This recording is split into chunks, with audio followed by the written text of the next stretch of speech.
បាទសុស្ដីបងប្អូនទាំងអស់គ្នាឃើញថាប្រហែលថ្ងៃនេះគឺឃើញថាភ្លៀងខ្លាំងហើយមានខ្យល់ទៀតហើយជាពិសេសគឺភ្លៀងផ្សែងក្រូចគឺភ្លៀងបែបនេះគឺមិនងាយរាំងនោះទេហើយខ្ញុំបានរៀបចំទិញផើងនេះមកគឺដើម្បីឲ្យបន្តកូនដំណាំយើងឲ្យលូតលាស់បានល្អព្រោះតែជារដូវកាលភ្លៀងនេះគឺយើង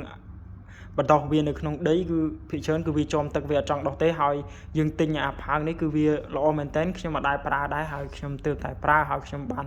ថតជាវីដេអូនេះគឺចង់បង្ហាញថាគឺប្រើទៅល្អមែនតើនៅពេលដែលភ្លៀងគឺវាអត់មានជាប់ក្របដំណាំរបស់យើងទេគឺវាហូរ